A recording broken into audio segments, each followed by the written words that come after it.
Decembre de 2015 foi un mes calente, coas temperaturas ás que a xente non estaba avezada. Inda máis, bien aparelladas col vento del sur.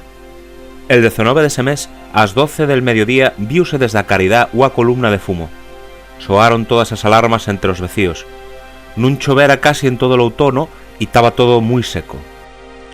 Col calor e el vento, os vecinos, conocendo como conocían a súa terra, non aventunaban nada bon. Naquellos momentos, el alerta de incendio en Asturias era máis baixa. Ás 14:19 avisaban que tían el fogo nas corradas das casas.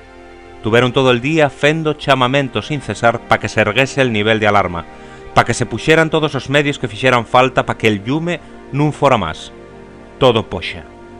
Os vecinos vían encollidos como el fogo iba medrando, como el llume, enzoritao pol calor e el vento, iba palantre como un rayo. Os días son curtos neste mes. Sabían que cando chegara a noite a cousa iba a puerse moito peor.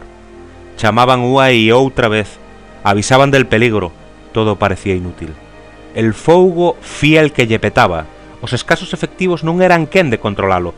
Os vecíos axudaban en todo el que podían, nada era bondo, e el nivel de alarma seguía al mínimo. Decembre é un mal mes pa la acción de goberno, polo que se viu na súa falta de xeito, entre que xa tan aí as vacacións e as negociacións dos presupostos, mesmo parece que non son quen de amañar os problemas de diario da xente a quen gobernan. Vista tanta folganza por parte del noso goberno, cando xa a sangre fervía, algunhas personas avisaron al deputado asturiano polo occidente Andrés Ron. Este, xunto a Lucía Montejo, tamén diputada, puxéronse maos á obra.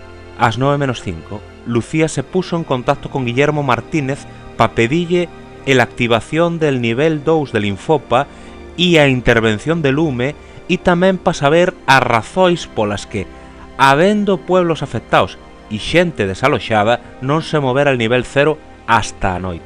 Ás 9:15 comunicábannos que despois de ter movío celo e terra, conseguiron a activación del nivel 2, el que supuía a chegada de medios de outras comunidades autónomas e da administración del Estado. Inda por riba de fer que el goberno se movera, que fixera e que tía que fer, non se conformaron con eso, e ás 12:24 Lucía Montejo e Andrés Ron achegáronse á zona afectada, recollendo os datos de primeira mão, falando coas brigadas de extinción e sobre todo cos vecíos. É de agradecer que haiga políticos que de verdad preocúpanse pola xente. Unha vez sofocado el llume, un pouco gracias ás 4 gotas que caeron e tamén porque un frente chegou al mar, a vista del paisaxe daba ganas de chorar. E agora que? Pasou un ano que parece que esqueceu el que pasou.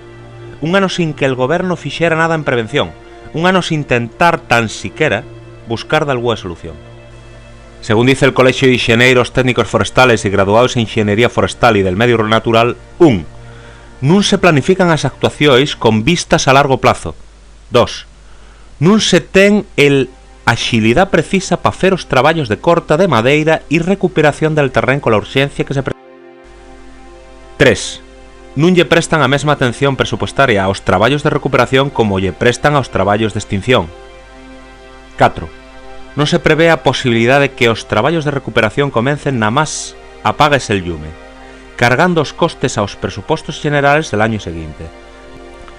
Resumindo, nos organismos responsables da política forestal non existe capacidade organizativa e voluntad financiera para fer frente ás consecuencias dos grandes incendios forestales. Agora, andando polo que quedou, dámonos conta de que naquel momento berramos desde el mundo rural asturiano, desde a montaña, un sos alto e claro. Dixémoslo desde el primer momento, nada máis nos responderon algúns. Despois todo el mundo quería a súa foto no lugar, os seus 5 minutos mundo rural, al pedacín xa estaban fendo que fían. De outra, aquellos que echaron o súa mao para que se activara el nivel 2, seguiron traballando no tema e así surxieron as xornadas en a Caridá sobre os recursos forestales. E el tiempo sigue pasando. Negocian a Llei de Montes e agora os presupostos. Acordaránse del que pasou? Tenderánnos en conta a xente que vivimos nos pueblos? Tomarán de algua para a prevención e a estimulación de usos forestales? Non esperamos gran cousa, non pedimos grandes inversións, non buscamos falso protagonismo. Nada máis queremos seguir vivendo no noso poblo e que as nosas fillas e fillos teñan un futuro na nosa terra. Del que si estamos seguros é que hai dalguén na Xunta que vei mirar por os nosos intereses. Demostroulo, demóstralo, e estamos seguros de que lo demostrará. Podemos Asturias, escoítanos, axúdanos e busca solucións. Esto sabémoslo. Darán os demás a la altura?